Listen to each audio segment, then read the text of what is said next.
All right, what is up, y'all? Welcome back to the channel. Today, we're talking minimal, beautiful, amazing keyboard with one thing that kind of sucks.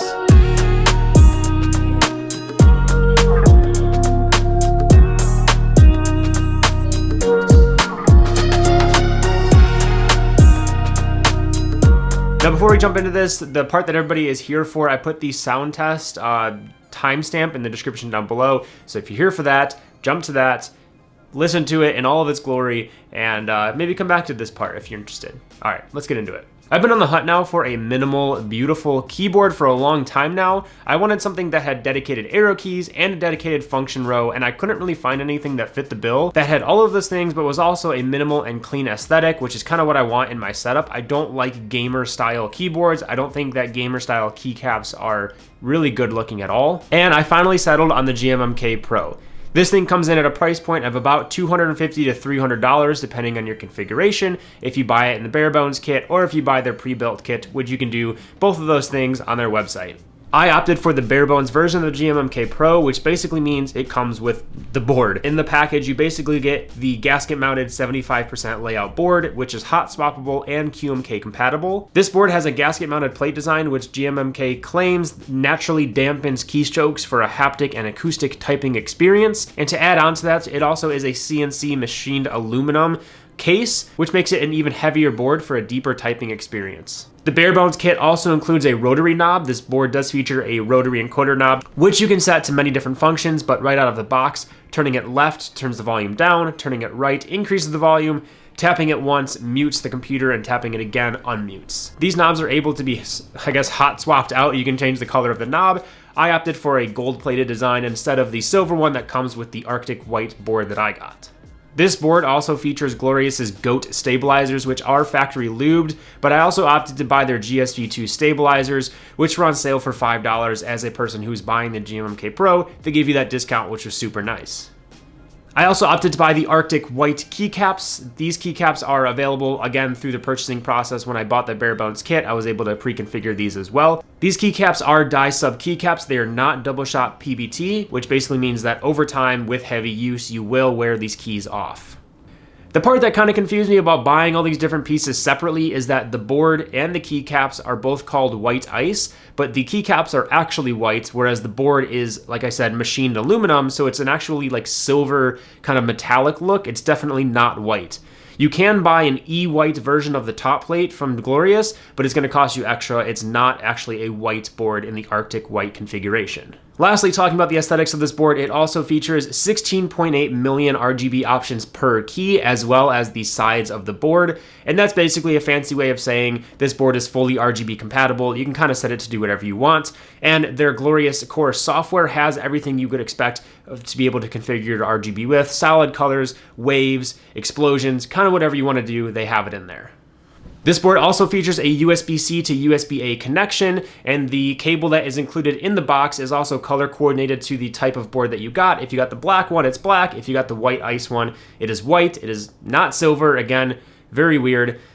The only thing I don't like about this cable, even though it is a nice braided cable, is that the USB-C connection of the cable has this like oval style tip to it, which makes it basically incompatible with any other device I want to use because I can't fit it in the port. I don't know why they designed it this way, but basically it only fits in the oval receptacle, I guess you could say, of the GMMK Pro. Now let's talk typing experience, which is the main part of this keyboard.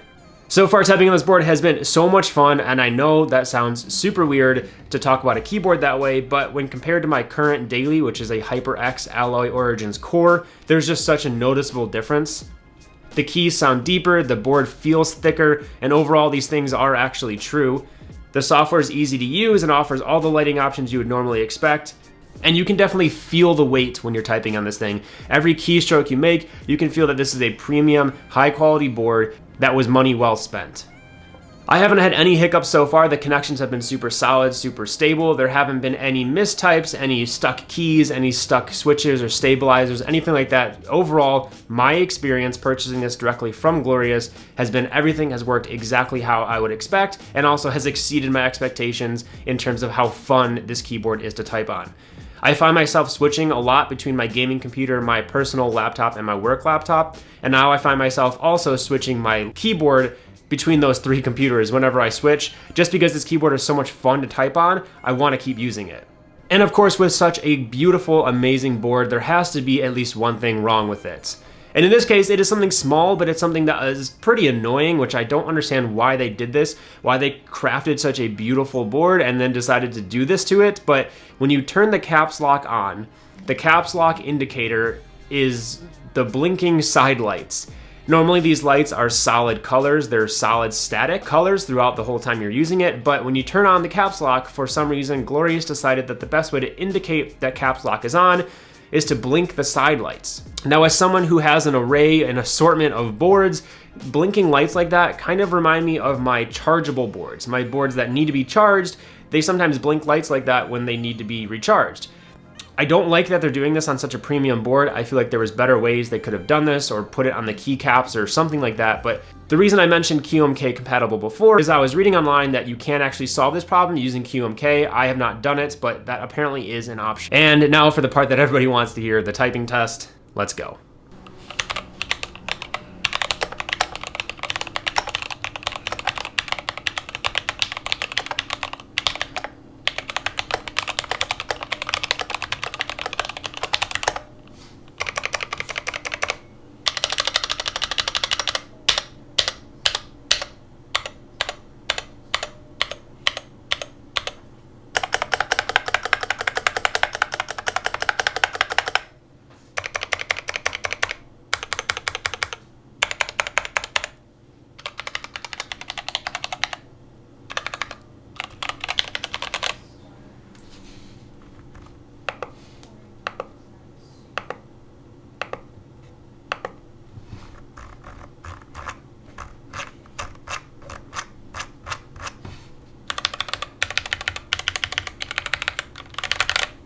So now the big question, do I think the GMMK Pro justifies a $250 to $350 price tag in 2022?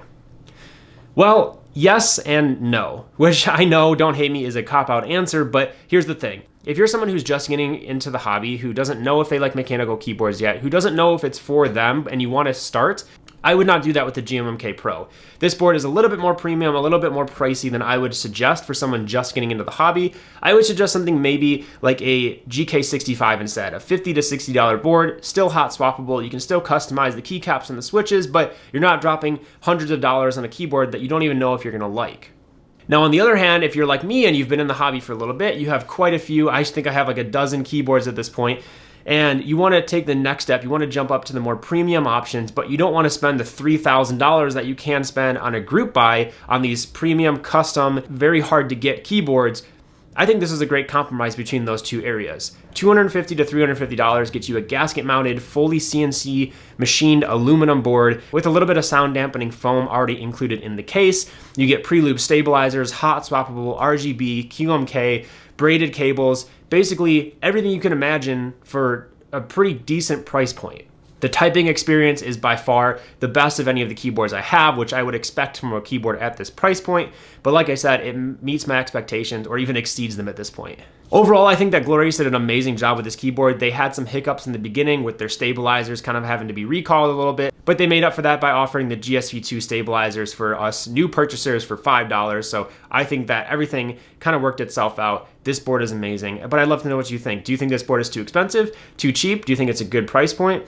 Let me know in the comments down below. But thank you guys so much for watching. I'll see you in the next one. Peace.